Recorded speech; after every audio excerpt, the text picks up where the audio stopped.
Hello, everyone. Welcome to Concordia University's fourth space. Thank you for joining us for today's event, RECOVR Symposium. The question, how will extended reality shape the future of gaming, sports, healthcare, and more? And just to help situate you, we are streaming to YouTube, live from fourth space. We are located here on unceded Indigenous lands in Tiohtià:ke, Montreal. Here at fourth space, we work with our university community to help mobilize knowledge, co-creating daily activities that examine research questions, projects, and development across the university. Also running today's event is a live stream Zoom meeting. So those of you joining us on Zoom, we would love your comments or questions. Just pop those into the chat. We can read them out a little bit later. Those of you here in the space, just raise your hand and we'll bring a microphone over to you so that everyone can hear. Okay, with that, it's very much my pleasure to hand it over to VR consultant, CEO and founder of RECOVR Sports, and also Master of Science in Athletic Therapy here at Concordia, Steven Warsh. Steven, great to have you back. Hi. Thanks. Welcome, everybody. It's great to see so many of you here, and those of you online, and anybody who watches this recording later. We've got a presentation that we can queue up here. So today, the question is, how will XR shape the future of these different sectors? So we have great experts and panelists today that we're going to talk about all these questions. Just give a quick shout out to RECOVR Sports, which is my company that are sponsoring the event today, and Domino's Pizza, which will be showing up at lunch. Thank you for the support. And you can see a long list of collaborators that are here today, whether companies or your universities, and really excited personally. This was an idea I had a few months ago. I was at this stage about a year ago, I would say, doing my 3MT with Megan, who was here as well. So it's really a full circle moment and really an amazing experience. And thank you to fourth space for all the behind the scenes work you guys have done and what you're helping out with today. So I'm blocking a little bit of the schedule there, but that's okay, perfect. So I'm not gonna run through this all, but this is just to give you a general idea of the schedule. Today we've got 3 different sessions. We're gonna have presentations and Q&As and questions along the way from all the different experts. We're gonna have demos set up. So around the room, you may not see it right now, but there's gonna be spaces where people are gonna be demoing their products or some really cool tech, whether it's augmented reality, virtual reality, or more, which is a great segue. XR, some of you in the room may not even know what XR stands for. It's extended reality. And basically the goal of this brief introduction is to put everybody on the same playing field. Not everybody in this room may know what is going on today. It might be the first time you're experiencing a virtual reality headset. So just wanna make sure we're all kind of on the same page.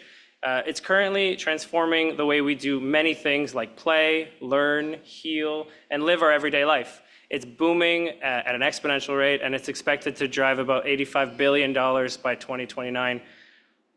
So what are these terms? So we hear virtual reality, mixed reality. We see these devices of people on the subway with an Apple Vision Pro. So virtual reality is that full immersive tech. You put a headset on, you're in a new space. You're not in the real world. You're interacting with completely virtual environment. Mixed reality and augmented reality get confused a lot, but the big difference is really your interaction with the environment. Although those are kind of blending as we move forward, which some of the people today will probably talk about. But really mixed reality is having things that you can interact with in the physical space virtually. And your augmented reality is something that's just kind of overlaid. So if you've used Google Maps and you've put the phone up, you see the arrows and directions, that's really what that is. Briefly going over kind of the timeline of how XR has gone. In the early 1990s, give or take a bit, it was really primitive, very basic. You put a big, huge, bulky thing that lasted 10 minutes and that was pretty much it. Then we had augmented reality with cell phones and different technology. When we moved into Oculus, which became the big consumer VR headsets that we know mostly today. And we're moving towards the modern and future of mixed reality and hopefully contact lenses and neural interfaces if you support all of this and where we're moving towards having a blended physical and real world. So we've got different sectors we're going to talk about today. So just brief overviews that they'll go in more details with. But in education, we're seeing it for engaged immersive learning. We're seeing it for doing impossible experiences. You can't go back to ancient Rome, but we can create what we know and represent it and be able to give people those experiences. And it also opens opportunities for diverse learning needs, for disabilities, and for different access from remote locations as well. In healthcare, my master's that I presented, one example of using it for pain management and rehabilitation with people who are suffering from diseases or just pain itself. The FDA, many people don't know this, have actually approved VR therapeutics for pain relief. Being used for mental health as a way to expose people to some of their fears, medical training and augmented reality. So we're doing surgical training, which eConcordia today and Doru's team will be showing you. You can do surgical training and augmented surgery, having your CT scan or your X-ray live rendered kind of on your body while they're doing the training. More general population, working and collaborating. Our Zoom meetings where we sit and can't really interact. We're starting to see transitions with things like Engage XR, where you're in this immersive space. It feels more real, like you're in person, and you can kind of collaborate and do different kinds of training. Retail marketing, you've probably seen these. You put the glasses on, see what it looks like, put different try-ons in different fashions as well. Did click. This is the one that's going to get buggy because there's a video. So immersive storytelling. So we see a lot with sports. Nope, it went too far. Play on its own. No, it's not going to play. Well, that's a shame. But that's okay. That's supposed to move. And so basically what's happening, we were actually just in Miami and is it moving? Perfect. So that's a still image that we know of, and now we have the ability to make these things more living and breathing. It immerses you, it kind of engages you. We were just in Miami at it's called Wynwood Walls. Take your phone out and the static graffiti wall starts to do things. The planes fly. It's really fascinating and engaging. Knew that was going to be buggy, but it worked. Tourism and heritage, we kind of talked about that, but now from a different perspective, not education. You can travel and you can see some stuff. And emergency services and training with the Zoe application that some of the people today for presenting, that's where I met them. I created a first aid and CPR app that you could basically teach and train people how to use it. Firefighters are using it, emergency responders, and so on. So this is all the good stuff. There's a lot of bad stuff. We're going to try to stay open-minded today, and everybody has their opinions, and we hope that everybody is allowed to share them, and not everyone is the biggest supporter. Some people put a headset on and say, not for me. Some of the big concerns we'll glance over: privacy. Many people are concerned with the privacy concerns of these headsets, how much data they're collecting, and we don't really have many regulations right now that we need to implement. Cost barriers, although they are coming down. Apple Vision Pro was $5,000 pre-tariffs, so we'll see what it was the next one when it comes after. And then your just general tech limitations with most tech of battery life and your acceptance. So it's still weird to see somebody wearing a VR headset. I shouldn't say weird, I apologize. It's not a common experience, but are we gonna see glasses, contact lenses where you maybe don't even know that it exists, and acceptance of it? So what do we need to see? This is an AI-generated image. I'm not ashamed to say that because it's cool. What does they have to look like for people maybe to accept it more? Star Trek, Star Wars, that kind of stuff, lighter, all this stuff we just kind of talked about. And lastly, if you are a diehard believer in XR, will we see those neural interfaces? Will we see invisible tech that you don't even know exists and gives you that access to supercharge you?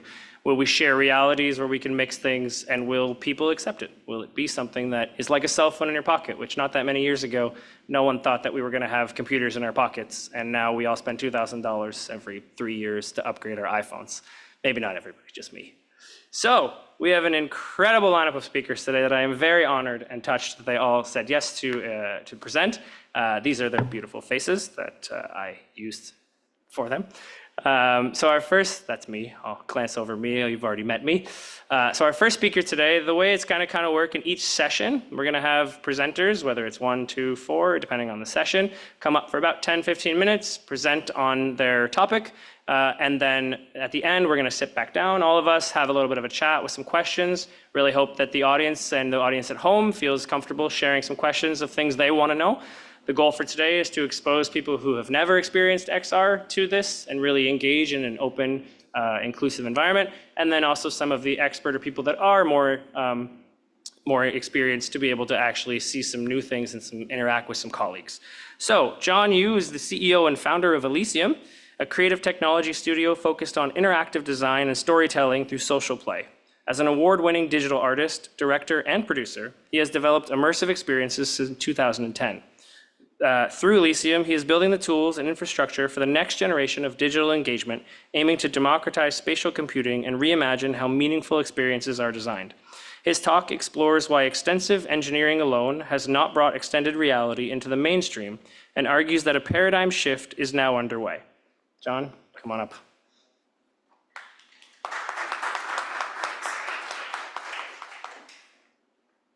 Oh, I don't need a mic. This is great. Okay, hey guys. Pleasure to be here. Thanks, Steven, for organizing this. I didn't realize the description was so intense. I really wanted this to be kind of like a light discussion and, in building what we've done at Elysium, talk about some of the history that Steven has already gone over, maybe identify some of the challenges that we have in building some new technologies, and more importantly, at this phase of where we're at, why it's so hard to sell this technology to a larger public. So I'm going to start off with this video.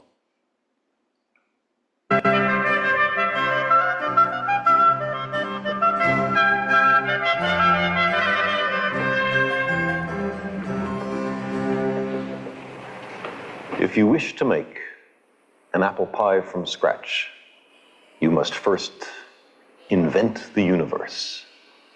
Thank you very much. Thank you very much. So that's Carl Sagan. And the reason I used that video is because I'm going to come back to this idea of building a new kind of technology. And I'm trying to break this down. And this is my first time giving this presentation, so you guys might bear with me. But break down the key components and steps. And we're going to go through all these steps and try to understand what some of the challenges are and, retrospectively understand why there are different, environmental, let's say, business concerns, business motivations that have prevented AR as a technology that has been around in public view since 2015 from exploding into something that's more ubiquitous, let's say. So once again, I'm a founder of Elysium. Well, there's a confusion. Our studio is actually called Mythology. Elysium is our platform. So that's a navigation that we always have to go through. Steven already mentioned that there's a whole gamut of technologies that usually is grouped together. And the reason I know a lot of people here understand the differences, but it's really important that we break this down into different categories, right? The difference between VR, MR, XR, and AR sometimes gets mixed together, but I think we have to identify that they're different because they actually use different technologies and apply in different use cases. I'm focused on AR and this idea of omnipresence experiences, right? So the idea that experiences exist in the world, and you as a viewer, you go to those experiences. You actually encounter those experiences out in the wild, rather than the current paradigm, which is information is delivered to you on a phone, on a screen, from this ubiquitous cloud that we exist in. We're saying that let's make that cloud tangible. Let's make that a physical experience. So we're really designing for presence. We're making data tangible. We want to link realities and ultimately have new ways for us to reimagine our engagement on a behavioral level, our relationship with data and how we engage with that. So I'm not the only, obviously I haven't, I'm a bandwagon person. I mean, Google, Apple, Meta, and this new company, Infinite Reality, they're all on board. They understood this from the beginning, and they actually see, they're fully invested in developing XR, VR, AR, because they understand that there's a death of the web, essentially, right? They've pushed these ad models and their business models to an extent where they need to break into new ground. Particularly in Snapchat, which we'll take a look at a little bit more, they've built their entire model around this. Snapchat arguably started out as a video streaming platform, but eventually went into something called lenses, which is very basic augmented reality for cameras. But now they're going all in with developing their own hardware, spectacles, and more importantly, their contribution in building a democratized platform. So all to say is all these companies come at this with different configurations of technology, let's say, because they each operate in their own contexts. Google, for example, is interested in mapping the world and creating information for that. Why? Because their advertising model relies on that. Facebook, they want to actually keep you inside their ecosystem, once again, because their business model is based on ad sales and understanding user behaviors, right? So I think these are things that we need to understand as we develop not just the fundamental technology, but the applications of this technology as we move forward.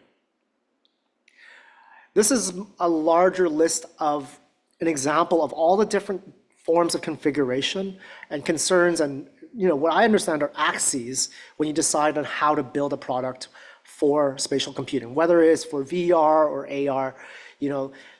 There's a difference in the technology that you choose based on whether it's remote, it's local, it's private, shared, whether it's something that's immediately just for you at home or something that's going to be out in the world for you to experience, and whether these experiences are meant to be transient or persistent.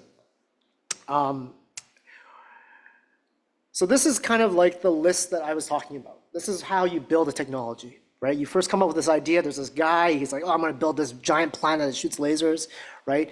But he's got to get some engineers, and they're going to build this technology. They're going to figure out the hardware. What does a laser look like, right? The next part is, okay, well, how do we operate the laser? What data do we need to run this thing, right? So that's because the systems, right? This is all at the device level, by the way. On top of that, then you need an operating system, something to run it for somebody that doesn't necessarily know how to code or put together electronics, right? So that's what mostly we attribute to engineering. The next level is where we talk about development, right? Where we're talking about building platforms, accessibility, applications. These nowadays is stuff that exists online. So this is more a server-based level. And then finally, what I want to focus on today and emphasize is this importance of context, user experiences, and communities, right? This is not really to do with the technology or the application or the app itself, but more that connection between that app and how we behave in the real world and what we do with this app in the real world.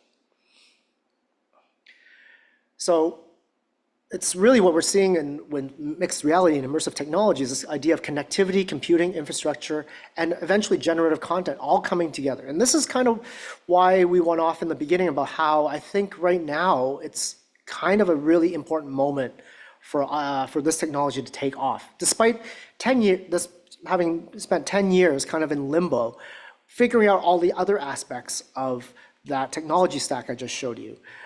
We're at that time where we can actually start creating things that are interesting. We have the tools, and more importantly, a lot of the players in this ecosystem are starting to converge and bring things together, right? So with Apple, they had ARKit. They applied LiDAR sensors to their devices, understanding that 3D was going to be a very important aspect of computing.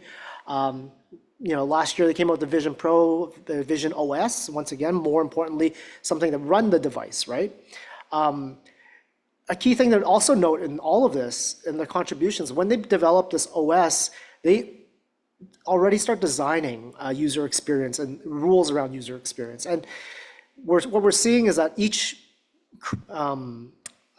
technology provider or creator, they have their own ways of doing this, right? They have their own suggestions on what they want to do in these situations. So this is a quick video of what Snapchat experience proposes.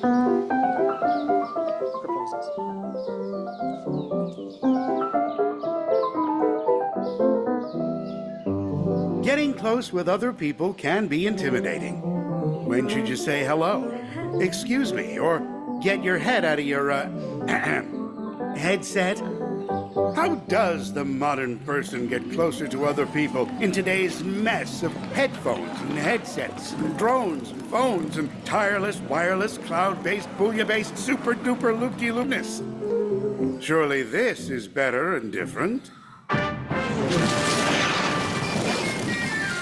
Bonding experiences, like role-playing, are a great way to get closer with other people and enjoy using your imagination.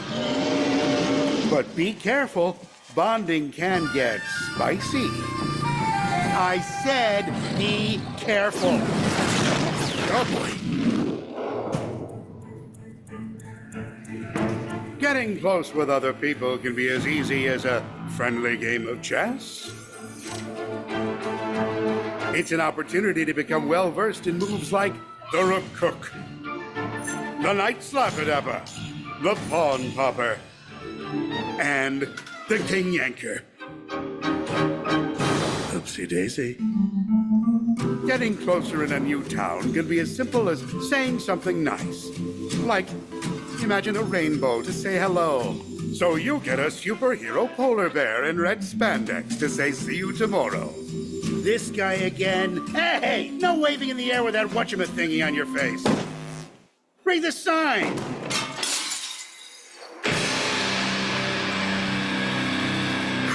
Look at these ne'er-do-wells. But wait, nothing has been defaced, disfigured, or visually vandalized. What gives? This is certainly a new way to be close with Grandma. Oh, here comes the fuzz. Nothing to see here, officers. Our VR friend is still lost. Will he ever lay eyes on the real world? Getting close with other people can be intimidating. But as soon as you get your head out of your astronomically large and astonishing headset, you can say hello to other people. There you have it, folks. All it takes to get closer to other people is other people. Help us build a world where being together is the main story.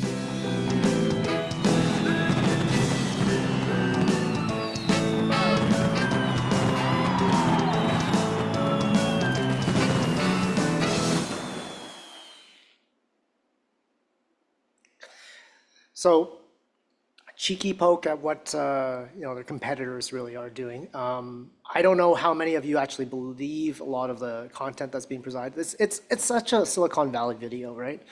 We're going to go Hey through. there, remember this thing? Well, sorry. Let's skip that one. The last example I want to use, show off with augmented reality is the this one here. So this is actually something that BMW built, and we're looking at another use case of augmented reality in a different format, where something's not being worn on your head. In this case it is, but there are patents for AR windshields now, right? So the idea is that cars are also mobile devices, right? They have all the sensors you need, and it's a way to present information. Once again, these are all like example use cases that are speculative at the moment, experimental, but can trigger ideas on how we can engage with data in the real world. I don't know anybody that drives that slow in Montreal, to be honest.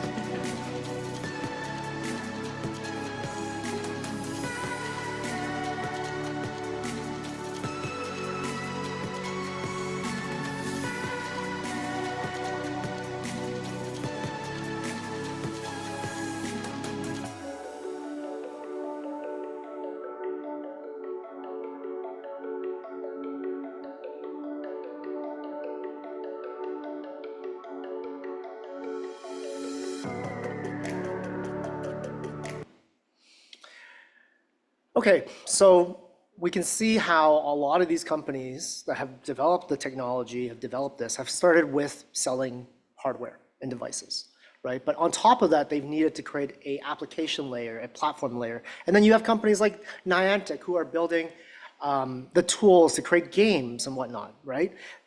Everyone is familiar with Pokemon Go, one of the first AR hits. We haven't really seen anything from them since, despite having contracts with the NBA and whatnot. It just shows that it's a experience that people haven't bought into somehow. And why is that? Personally, I think that there's a lack of creativity. Once again, these guys, they're using the same kind of game loops, the same kind of mechanisms to try to attract people with different forms of intellectual property that don't fit. Like the reason why, in my opinion, Pokemon Go works is Pokemon Go itself, before AR, was already a hit, and it was something that involved mechanics such as collecting things that made sense for AR, right? So there's a mix and match element of finding the right medium and fitting it with the technology. So once again, I think the question I'm trying to discuss with you guys today is, despite 10 years having passed, 2015, now 2025, why haven't we seen AR take off, right? Is it a problem with hardware? Yeah, I think so. Up until now, hardware hasn't been accessible. People's phones, most phones, I'd say like 80% of phones today can support AR to some degree, but it hasn't been fully accepted. So we're seeing that changeover, right? Like people's phones are getting old, they're going to get replaced with new ones. All phones that are produced now are able to run some aspect of augmented reality. We have a challenge of use case, like are video games enough for people to play with augmented reality? In more of a, I don't know if it's philosophical, but more conceptual terms, like, is gaming enough to convert people to use it on a daily basis, right? And or familiarize themselves with the new language that is required for the user experience, right? What the UI entails, what spatial interaction is different from screen interaction. Can somebody learn those things at this stage? And my argument now is that we are seeing a bunch of tailwinds, right? Not only from the technology side, but also from people's sensibilities that makes it spatial computing something that's very viable now, and it's going to be taking off in the next few years. So hardware and computing, one challenge. Connectivity, right? We have to democratize our ability to connect with each other, our ability to connect to servers. What we're interested in also is like the idea to connect to distributed systems. And the idea that there's an explosion of content that can be created now. Democratization of content creation with AI, with no code. Basically an ability for people to express themselves. You now have to give them a place for them to express themselves, medium for them to express themselves with, right? All to say, all these things, we think that all these things come together in creating, a moment that we're seeing possibly in the next year or two, where we're going to see more and more spatial computing applications being adopted by people on a daily basis. Moving beyond mobile games and gaming and headsets and being hardware focused, but being platform agnostic use cases, right? Where we can go and, instead of looking at a screen on a wall to, order something, we can just go through our mobile phone and tap through AR, right?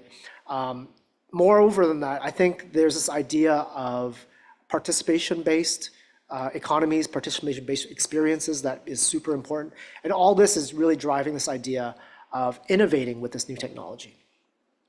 How much time are we at? Okay, all right, sorry. This is dragging on too long. All to say is we think right now we're at this moment where we're seeing the combination of gaming, video, images, audio, coming together as a holistic experience in what we call transmedia world building. Transmedia is meaning, can simply be, taking Minecraft and making it into a movie, right? It's this idea that we can exist in these spaces and engage with these experiences and as a world in itself, right? And this is where I think the sensibilities in people is shifting to allow for this, right? We're coming through a generation now where people that are becoming adults lived with gaming worlds all their life, right? They grew up with World of Warcraft. Some old guys like me, we actually had a first mobile phone, but I grew up with kind of a green spinach screen, monotone computer screen. We're seeing Gen Alphas, I guess, now being mobile native, right? The sensibility is like, oh, the computing is done on my phone. I can take it with me anywhere. So there's that portability that comes with this idea of, once again, omnipresence, right? So transmedia world building is actually building experiences that are persistent out beyond you in the world that you can go to and experience, right?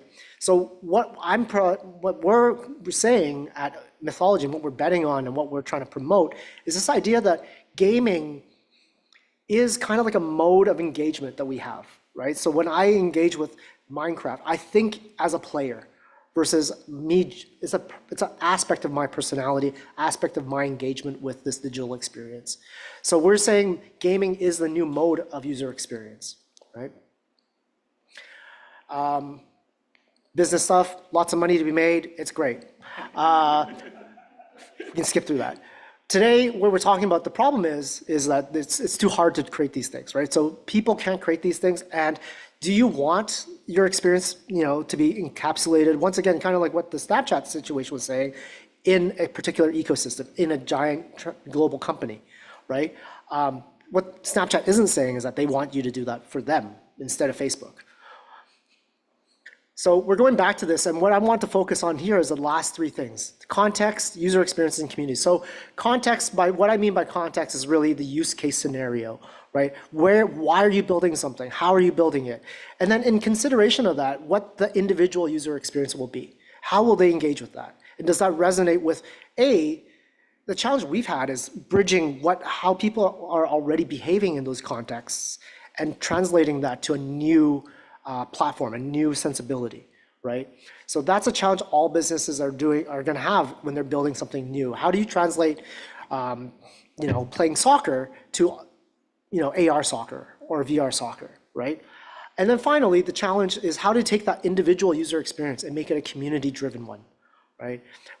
Going back to like gaming sensibilities, I think this newer generation, you're going to see people that want to customize experiences, make it their own, modding, be expressive in those moments, right? And once again, because of AI and all these other tools are emerging, it's easy for them to do that. So they just need to be able to do that and share it with people. Ultimately, nobody wants to be alone. Nobody wants, everybody wants to be able to share what they do and do it with others.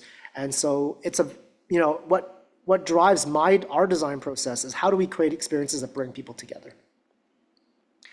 So all of these aspects play into it. So we're talking about participating in the creation of these worlds, how these worlds can be generative and respond to you and be interactive. And more importantly, how they can be inclusive, right? How do you create an inclusive space for everybody to be involved? And these are things that we believe are aligned with any kind of startup and business, right? You want, when you're successful at those things, your business can be successful. So that's kind of why we built Elysium. We're building a platform that's no code. Anybody can add and build and contribute from their mobile device. We're focused on world building, so this idea of creating persistent, omnipresent worlds, interactive experiences at a human level, right? So not something that you just look at, but something you can touch and play and trigger. We're calling it a 360 tech platform because this idea is that, we figured out all the tech for you, right? And the idea is that future iterations of this will be, you can do it on your mobile device, but then it can change, the same experience can be viewed from a headset or from some other future experience. So we kind of presented BMW in the car. So you play something in the world, well, that car will be able to see it in the same way that you saw it on your phone. And I think the biggest opportunity here is around data ownership, right? We talked about one of the challenges being about privacy. This is a way that we can get around that, and especially now in this social political sphere that we see ourselves in, where the world is becoming more fractionated and closed off. I think it's important that we allow localization of data ownership and permissions and terms, and so we're trying to build an infrastructure that allows for this. I think this might be a good place for us to cut off, but really what we're trying to say is that we're really trying to focus and make this thing, make AR as a medium for storytelling, for building worlds, something that is accessible to anybody.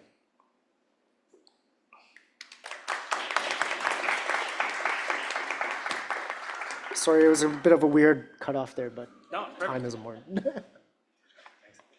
It's a good hint for the rest of the speakers. If you start asking the questions that might come out in the Q&A, it might go a little longer because these are some things to get people thinking, which was fantastic. Awesome job. All right, next up we have Annabel Wing Yan Pham, who's a PhD candidate in visual neuroscience at McGill University and a founding member of McGill XR, who will be demoing today as well, a student-led initiative promoting extended reality technologies. Fun fact, they were also my first hackathon ever as a software developer with my brother-in-law, Hadi. So thanks for that. With experience in XR development and education since 2017, Annabel advocates for integrating immersive technologies into academic and research context through interdisciplinary and student-driven approaches. Today, we're going to talk about insights from McGill XR, from workshops, hackathons, and hands-on events, what they've learned, and it highlights the barriers to XR education within traditional academic frameworks and presents successful strategies for empowering students to engage with immersive technologies. It emphasizes the value of interdisciplinary collaboration and student leadership in unlocking XR's impact in fields such as healthcare and research. Welcome.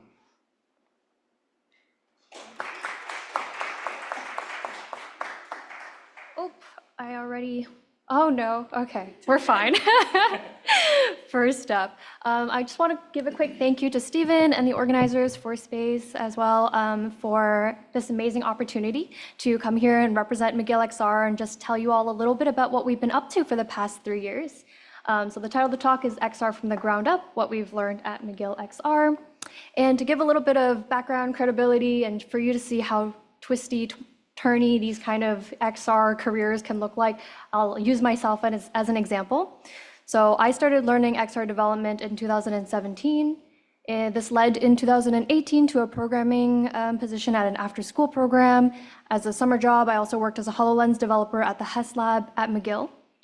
And that was my first time really trying to take XR and exploring how it can be used in a research context. In 2020, I was a research associate with the HES lab on a project with Novartis and Ubisoft to create video game treatments for lazy eye. And then 2021, I co-founded McGill XR, which I'll be talking mostly about in this talk. And in 2024, I completed an internship with Meta Reality Labs working on their augmented reality technologies. Finally, this leads me to 2025 as I'm finishing up my PhD in visual neuroscience. I'm also a consultant for Silico Labs, who I'll introduce to you guys at the very end, just as a potential application for this no-code, low-code way of building things in the research space. So throughout all these experiences and all the professionals and non-professionals that I've interfaced with, there's really been a couple of unmet needs from these different groups that I've seen, and just to highlight a couple of them, from the institutional standpoint, from academia, from hospitals, researchers, I've really seen that there's a desire to use XR because it's a brand new technology, it's very exciting. They may even have funding for some of this hardware and technology, but they really don't have the skills or knowledge to put these into practice. Like your PI is not gonna take time to learn Unity in his very few hours to himself or herself. So this often gets passed on to the students who, curious and passionate as they are, don't often have the either technological support or funding support to learn these XR skills. And from the other end of the spectrum, looking at industry, they're really looking for these practical and profitable use cases of XR technologies that are just not there, as John mentioned.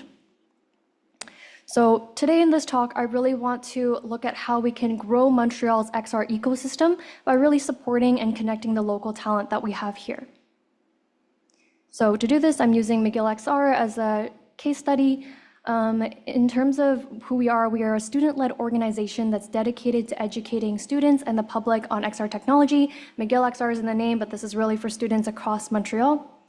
We've run various events that help bud the curiosity for the technology and then guide people into more technical workshops so they can build either technical or design skills if they're interested in working with the tech, and then bringing in industry and academic speakers to really highlight the potential applications of this technology and get the students interested and into either internships or like summer jobs. So one of the really amazing events that we hold every year is the NeuroVR Hackathon. It's again got neuroscience in it because the founding members of the committee were all in neuroscience, so that's just the circles that we were in, but we're really looking to branch out into more engineering and arts in the upcoming years. This is just a photo from this year's hack, and I really think, as Steven mentioned, that our hackathon's really good at hitting a group of people that really haven't had the chance to interface with XR before. So about 50% of our attendees were first-time hackers, with less than 20% of them having any VR development experience at all. We really supported these attendees by hosting various workshops to get them up to I guess, a certain level of skill before they did the hackathon itself. And then we really tried to make sure there was a good balance of different disciplines and different like levels of academic study. So as you can see here, this is just some data from the first year, but it's very comparable to what we saw in the second year of our running this event. But about 50% of our students come from computer science and from engineering, whereas the other half are from neuroscience, psychology, health sciences, etc. And really bridging this gap between these two disciplines is extremely important. We find that obviously the engineering computing students have the development skills, they have the confidence to learn these VR technologies, but they don't necessarily have good ideas about what to do with them and like real world problems that they can actually solve with their abilities. Whereas with the other students that we're bringing in, they are obviously very passionate about healthcare, about, you know, pediatric health, about different domain, they're experts in different domains, and they really bring forth that like real world challenge that can help inspire the rest of the students and bring everyone together. In terms of our levels of academic study, this is also something I wish to highlight because I think a lot of hackathons are geared towards undergraduate students, but we have about 60% of our attendees as undergrads, whereas the rest come from postgrad or graduate studies. And this is really important because it's really bringing forth this confidence and this domain knowledge that you typically see in hackathons with with the mentors. So sometimes you'll have mentors floating around that can help like talk to each of the groups and give them like challenges. But here, because we have these students embedded in the teams themselves, they can really help drive the project from like a user or patient perspective from the very beginning. And just to highlight a couple of projects, every time I practice this slide, I go way too deep into it. So I'll just highlight a couple of things. Eco Canvas that Clara is going to be demoing back here later. Please check that out. They are an application that supports survivors of intimate partner violence by just letting people have a meditative and a creative, expressive experience that lets them have emotional healing and recovery. I wanted to point out the top two projects as well. They are the first place winners from both years. And the key thing about these is that I'll just use Mission Control as like maybe the key example here. They created an experience that has children wearing a VR headset. They get into like a hospital room environment. They're led through a creative storytelling experience to be an astronaut, to train, and then enter this MRI scanner. As many of you may know, MRI scanners are loud, they're scary, and it's actually extremely important for people to be very still in them. And so there are already like mock simulators that children typically go through to get them ready for or familiar with the environment to reduce their anxiety, because any movement artifacts can like reduce quality of scans that might impact their healthcare or research data. So I think you can just see maybe from like a brief viewing here that these projects, as first-time hackers, most of them not doing any VR development, are still projects that are extremely impactful, that are very grounded in what's needed in our societies. And another thing to mention because of this is that because of how well thought out some of these projects are, they're able to be pitched for jobs or for other events and to be worked on in the future more easily because the grounding principle of why they were created is so clear. So the not so secret sauce to any of you who are in education or have taught before, it's pretty easy to know how we'll support our students. The first step is to break down technological barriers. So as John mentioned, XR tech is extremely expensive in terms of headsets or even hardware to develop for these platforms, which is why democratizing the space is so important. We also need to promote interdisciplinary collaborations. I think a big part of this is to just help students break past their confidence, like their lack of confidence with regards to working in these fields. A lot of the people I talk to, they're like, oh, I don't code, I don't know math, I can't do this. But at the end of the day, when you are in any professional setting, you will be working in a team. You are not going to design the 3D models from scratch, make the code from scratch. You can't possibly work on the hardware and also the application at the same time. I mean, some people can, but not everyone. So it's just incredibly important to help students realize that their best way to learn and their best way to create impactful projects is to really work with people outside of their discipline and to learn together. Finally, I want to point out that the most successful thing I think McGill XR has seen is really engaging students in these real-world problems. Not only does it give them the confidence and persistence to persevere, because there are so many difficulties and roadblocks in working with XR technologies, It helps them find funding sources. When you have a clear idea of what your project is, it has clear impact. That's where you can start applying for grants and getting the money to take your projects to the next stages. And if it's all in the self-service of like growing your CV, it will also make it extremely easy for you to explain to future employers what you did, why you did it, and why it's important. So if you're working on some projects, get your hands into them quickly and just try and work on things that matter to you. So in terms of what's next, so here are a couple of just my humble, I guess, recommendations for these different groups. For institutions, we really need to catch up on what industry is doing and what students are trying to do themselves in supporting students in learning XR skills. And if this means access to software, access to courses, access to the equipment itself, those are all extremely important things. For students, I recommend that you carve out your niche. So even though not many people have XR skills at the moment, it's unlikely that you started from the ground up learning XR in undergrad and continuing on because it's such a new technology. Really, it's never too late to get into it. Take what you already know and merge it with these skills. You never know when they might come in handy in the future because they can be applied to all sorts of immersive technologies and experiences. Work on real projects. Get hands-on with it. Don't just watch stuff and not try it yourself. That's the best way to learn. And then collaborate with others.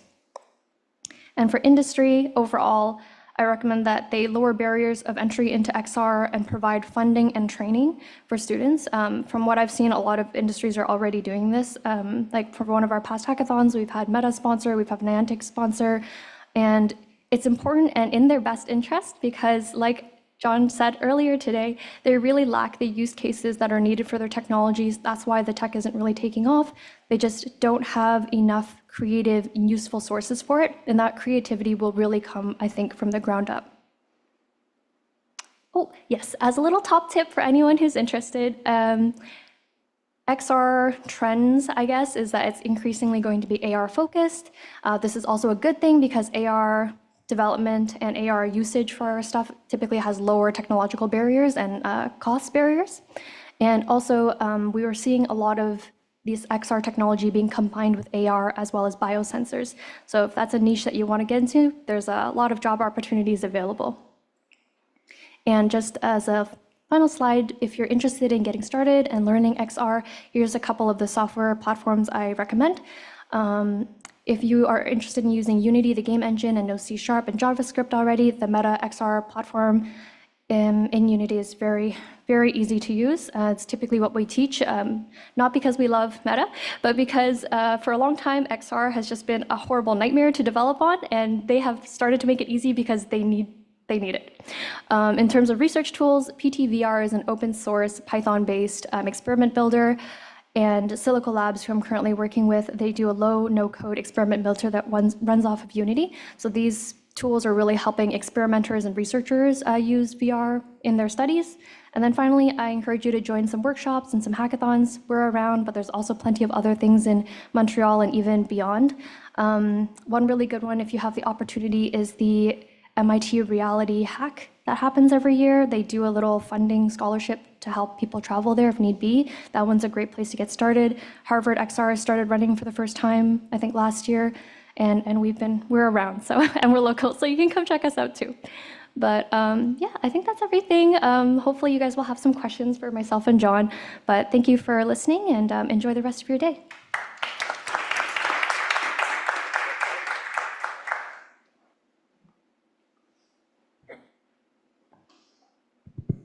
Okay, that was amazing.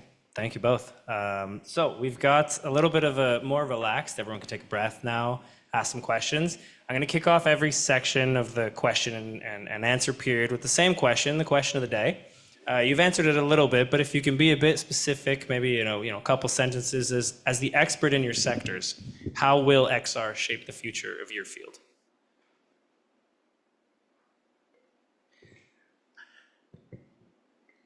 I mean, XR is my field, so it's kind of tough to answer. Yeah, I think really, what we want to promote and what I think is going to change and the opportunity is our relationship to how we interact with information, right?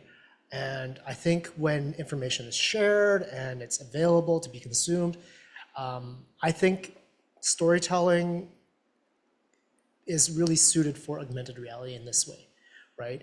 And I think that there's an opportunity, once again, to share these experiences in the real world where it hasn't been exploited, right? And I think that's kind of what I'm not the one to kind of determine that. I want to make the tools that allow other people to do this, right? So we're inviting creators and designers from all sorts of different collaborations to work on these things together. And what we're trying to do is just basically make it so that they can work together and have the same kind of tools and language to connect.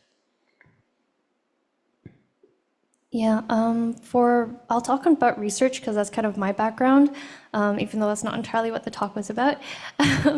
But in the research setting, XR is really doing wonders in terms of making our research more ecologically valid and having studies that typically just stay in the lab actually go out into the real world, whether that is as like typically XR headsets are kind of like a computing device in of itself. So you can put a study on it, you can send it home with a participant. They basically have everything that they need already set up, which is really powerful instead of having to bring people into the lab, whether they have mobility or transport issues. I know some people say that it's good for remote work and stuff like that. That's only if there's no need for access to a network, because again, that is not something that we can just take for granted in very even northern parts of Canada or even Quebec. But yeah, so in terms of the research, it's really about being able to collect more naturalistic data that will hopefully translate to better real-world applications. Awesome. I had another question, but you both slightly answered it in your presentation. So I'm going to change and ask one that I actually thought of while you were both presenting. John, you mentioned a little bit about how much we're consuming content, and something I see a lot with people in my life is how much we're glued to our phones, how much we're glued to getting the information. When you don't have your phone for a day, you feel lost. So are we a part of the problem? Are we possibly part of the problem going forward where we're adding more reason for people to be using these screens and things? Yeah, I think that's actually one of the reasons why I got into AR, right? Because I see an opportunity to kind of break away from a device and having real world connections, right? And so even when we're developing experiences and the user experience, we're not trying to immerse people constantly, right? We want to have moments where people can draw people together and then have some kind of handoff that allows people to connect with each other in a different way, right? Maybe talking about the same thing or maybe having some kind of dialogue around some subject, right? So I think that's what my hope is. And that's kind of what we're trying to design experiences that reflect that in a certain way. Yeah, definitely. I completely agree with that.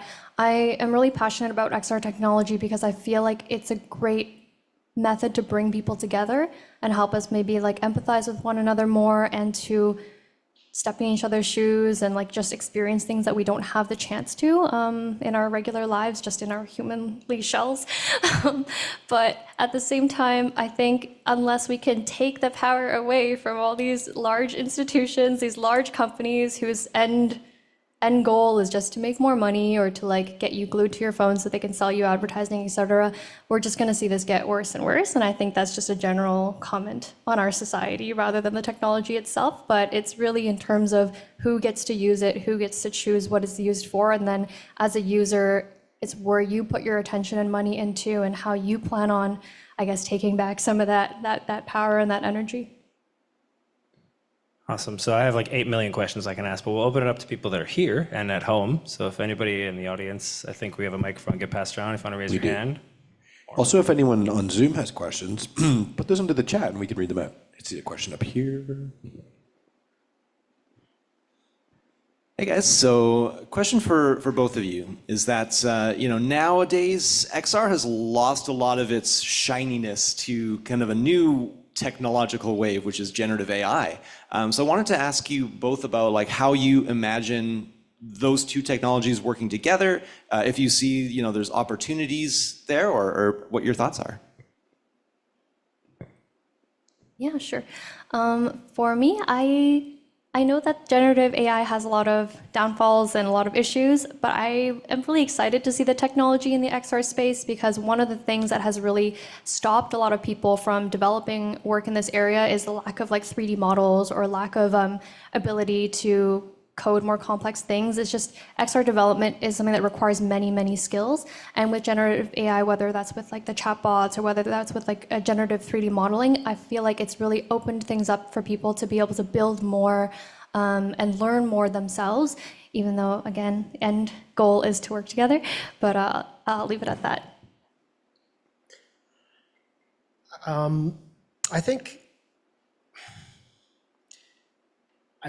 AR and AI mix together really well in a certain way. When I first envisioned this was actually when I was back in Concordia and doing my digital interdisciplinary degree here. This idea of interactive digital environments that behave on their own, right? That had rules of their own, just like the real physical environment, right? The weather changes and whatnot. I think that is a very interesting idea of how AI can inform these environmental behaviors, right? So this is less about generative AI, but also more about, agentic AI. And where I see the interesting intersection is how if we create an environment and people interact with that environment, that there's data being passed between a digital realm and your actual physical behaviors. And I think that's where my interest in AI comes from, is how can we bridge that gap so that, the AI or agent or the interface can learn from how we collectively are behaving in response to that and creating a dialogue in that way. And, the hope is with any AI is it doesn't turn on us and turn us into batteries. But I think the dream is that we kind of create some kind of harmony in how we interact with digital environments. I'm going to take my moderator hat off for a second and give a little bit of context for my own self. I've used AI to code, I've used AI to build those 3D models for my startup, and I would not be where I am today at the stage I'm at, how fast I got there without many of the AI tools. So there are concerns, but I think the ability for people to actually use this technology for good is also very, very potent. I'm not sure at home. I'll leave it to you guys for the at-home people as well. Yeah. Question here. Thank you. By what I understand, there seems to be a block between needing a lot of people to use XR in order to develop, but currently it's not developed enough so that people are using it. So where do you go from there? Like, how do you make people use something that's not ready to be used?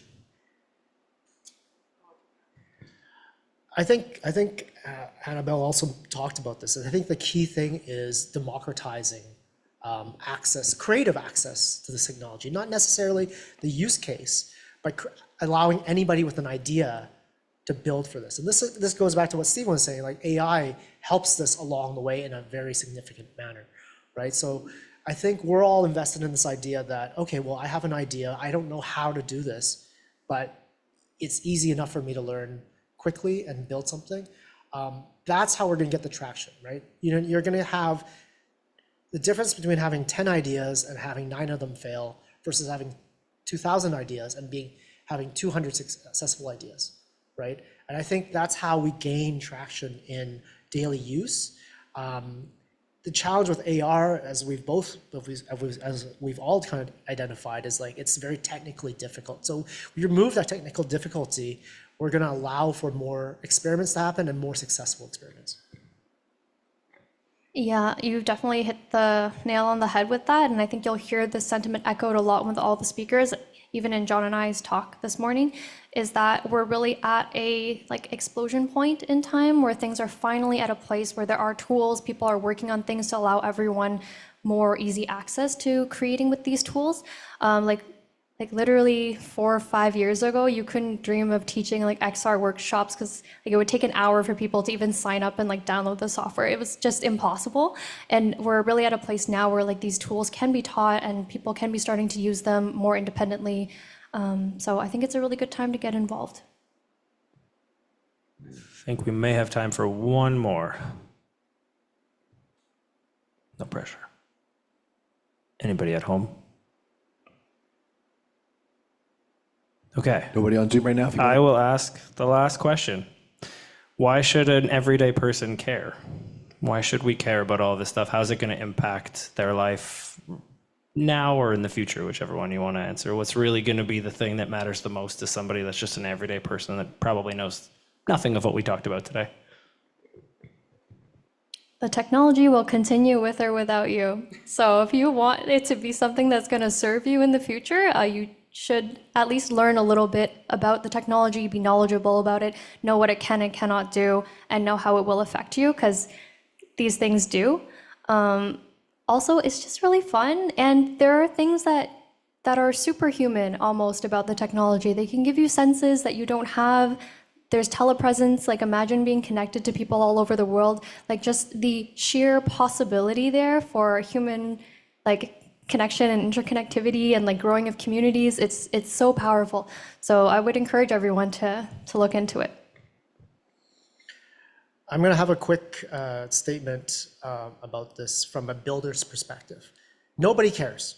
Nobody's going to care. It's your job to convince them that it's important and your job to demonstrate that. And I think that's once again why we need more builders. We need more creators to come into this idea and show off what we can do, right? Like I said in my talk, technology has been around for 10 years, right? We're not really doing anything different now than what was possible 10 years ago. It's just the tools have evolved to a degree, the platforms have evolved. So we need to kind of come up with ideas, present those ideas, and make it so that it's something that meaningful to people, right? When somebody's going to adopt something new, it has to show either something that's fun, something that's useful to them, or unlock something that they couldn't do before, right? So that's the challenge for anybody that's building anything, particularly if you want to make money off of it and build a business. You need to kind of unlock that secret sauce, and no one's going to wonder that themselves. You, as a builder, you need to convince them of that. Well, thank you both so much for everything. It was fantastic. I asked people, the speakers, to be very bold and opinionated as experts in the space, because we usually are not, and it's something that I think there aren't as many experts in XR, especially in Montreal, that I think we are quite an echelon that I think is amazing. So we are going to take a short break, stretch your legs, get some coffee, some snacks in the back. We're going to set up for the virtual panel, which is going international. We've got 3 speakers, one from Ireland, one from Austria, and one from New Mexico State. I hope I didn't get that wrong. I apologize if I did. So stretch your legs, take a little break. We're going to transition over to the virtual panel, and see you in a bit. Thanks, Steven. Just a note for those of you joining us on Zoom, we're going to keep the Zoom running. We're going to restart the live streams later in a few minutes. So if you're joining us on YouTube, just join back in a few minutes. And remember, this conversation remains available on our YouTube channel, and you should revisit it there.